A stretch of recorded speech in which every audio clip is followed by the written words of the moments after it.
నమస్తే, welcome to Aadya media. నేను మీ స్వర్ణ. ప్రస్తుతం మనతో పాటు ఉన్నారు సీనియర్ జర్నలిస్ట్, సినీ పరిశోధకులు ఇమంది రామారావు గారు. నమస్తే అండి. నమస్తే రామారావు గారు. శరత్ బాబు గారు ఎప్పుడైతే హాస్పిటలైజ్డ్ అయ్యారో రమాప్రభ గారి గురించి అందరూ మాట్లాడుకుంటున్నారు. ఆయన తొందరగా కోలుకొని బయటికి రావాలి అని, మరిన్ని సినిమాల్లో నటించాలని కోరుకుంటున్నారు. ఆయన అభిమానులే కాదు, సినీ ప్రపంచం అంతా కోరుకుంటుంది. ఈ తరుణంలోనే రమాప్రభ గారి ఇష్యూ కూడా వస్తుంది. అంటే చాలా ఆస్తిని ఆమె వదిలేసుకున్నారు అని, ఈయన కూడా చాలా కోట్లు ఇచ్చారని, ఒక 25 మంది వరకు ఆయనకి సంతానం ఉందని శరత్ బాబు గారికి, ఇలా రకరకాలుగా మాట్లాడుకుంటున్నారు. మీరేం చెప్తారు? అదే కొంచెం ఇక్కడ శరత్ బాబు గారికి ఏవైనా అయితే చాలా ఎఫెక్ట్ అయిపోతుంది రమాప్రభ. ఎందుకంటే ఆవిడతో కలిసి కొంతకాలం ఉన్నాను నేను. అంటే తెలుసు, అందరికీ తెలుసు రమాప్రభ గారితో నాకున్నటువంటి మంచి అనుబంధం అందరికీ తెలిసిన మాట. ఇక్కడ జరగగానే ఏంటంటే తను అంటే ఒక శరత్ బాబు విషయంలో, ఎందుకంటే తను చేసుకున్న బొమ్మ, తన బొమ్మను చేసుకుంది, తన ప్రాణం పోసుకుంది, తను వేలు పెట్టి నడిపించింది, తన స్టార్డమ్ను చూసింది. తనకంటే ఇంకా ఎత్తుగా ఉండే శరత్ బాబుని చూసి గర్వపడింది, పొంగిపోయింది. తొలినాళ్లలో శరత్ బాబు గారికి మంచి మంచి సినిమాల్లో అవకాశాలు రావడానికి, మంచి మంచి పాత్రలు చేయడానికి రమాప్రభ గారే ఆ బీజం వేశారని చాలా మంది చెప్పుకుంటూ ఉంటారు. మరి కొంతమంది లేదు, శరత్ బాబుకి ఆల్రెడీ ఆ క్రేజ్ తనంతట తానుగా తెచ్చుకున్నారని మరి కొంతమంది అంటారు. మీరేమంటారు? నేను అలా ఎవరో చెప్పినట్టు నేను ఎందుకు చెప్తాను? ఇప్పుడు చిరంజీవి గారి తాలూకు కొడుకు రామ్ చరణ్ ఉన్నాడు. రామ్ చరణ్ గురించి ప్లాన్ చేయమని ఎవరు చెప్పవలసిన అవసరం లేదు, వాళ్ళే వస్తారు కథలు పట్టుకొని. నీకు అర్థమైందా? అలాగే అల్లు అరవింద్ కొడుకు బన్నీ ఉన్నాడు. బన్నీ కోసం కథలు పట్టుకొని వాళ్ళే వస్తారు. ఎందుకంటే కథ నచ్చినట్టే సినిమా తీస్తారు.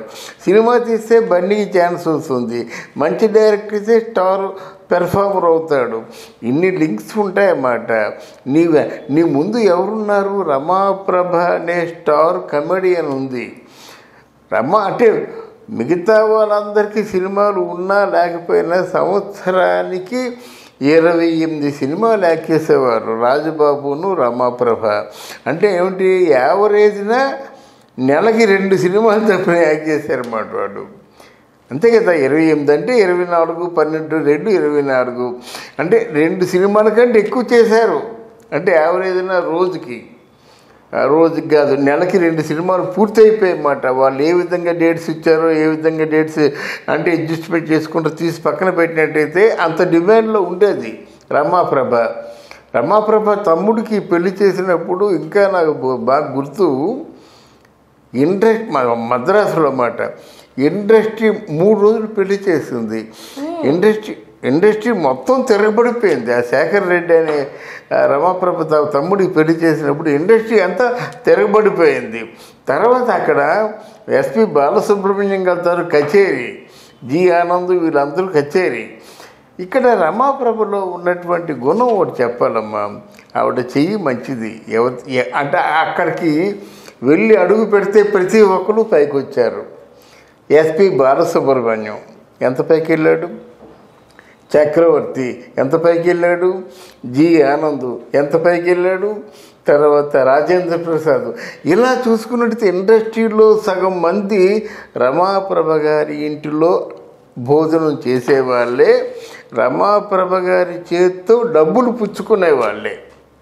ఇక్కడ రమాప్రభ ఏం చేసిందంటే బాగా నాకు గుర్తు, అంటే వాళ్ళ ప్రేమ కథ చెప్పుకుందాం ఈ సందర్భంగా రిలీఫ్ కోసం. అక్కడ నెంబర్ 47 ఆర్కాట్ రోడ్లో ఒక ట్రేడ్ గైడ్ వెంకటేశ్వరరావు తాలూకు ఆఫీస్ ఉండేది. ఆ ఆఫీసులో శరత్ బాబు, మోహన్ బాబు, ట్రేడ్ గైడ్ వెంకటేశ్వరరావు గారి దగ్గరికి వెళ్ళే నేను, తర్వాత మధురాధర్ అనేవాడు, వీళ్ళందరూ కూడా ఆఫీసులో వెళ్ళి కూర్చునేవారు, కాలక్షేపం చేసేవాళ్ళు. ఇప్పుడు శరత్ బాబు వేషాల కోసం వెళ్ళిపోతుండేవాడు, మోహన్ బాబు కూడా వేషాల కోసం వెళ్ళిపోతుండేవాడు. ఆ పక్కన వంశీ రూము అంతా అదంతా ఎంత కోలాహలంగా ఉండేదంటే వంశీ ఏదో ఎప్పుడేదో రాసుకుంటుండేవాడు. ఈవిడ ఆ మేడమే చూస్తే 3వ అంతస్తు మేడ, ఆ మేడమే చూస్తే కింద చంద్రభవన్ దగ్గరికి వచ్చి నల్లటి కారు ఆగేది. శరత్ బాబు తయారైపోయి దిగిపోతుండాడు అన్నమాట. ఆ దిగిపోవడం, ఈ కారు ఎక్కడో అంతా మేము చూసేవాళ్ళం అన్నమాట. అయితే అట్నుంచి వచ్చేసరికి ఒక మంచి మంచి డ్రెస్సులు, ఒక బ్యాగు స్టైల్గా వచ్చేవాడు. ఈ డ్రెస్సులు ఎలాగ వచ్చాయరా అని డౌట్. అందరూ లాటరీ కొట్టేవాడు కదా, మామూలుగా తినంటే 1/2 టీ తప్ప ఫుల్ టీ తాగే పరిస్థితి ఎవరికి లేదు. ఇన్ని డ్రెస్సులు ఎలా వచ్చాయి అని ఆశ్చర్యం. రమాప్రభ సెలక్షన్ మాత్రం బెస్ట్ సెలక్షన్ అమ్మ. చీరల సెలక్షన్ కానీ, ఏదైనా నైటీల సెలక్షన్ కానీ, మగవాళ్ళ సెలక్షన్ కానీ మంచి సెలక్షన్ అన్నమాట. ఇప్పుడు కూడా తన బట్టలు తనే కుట్టుకుంటుంది.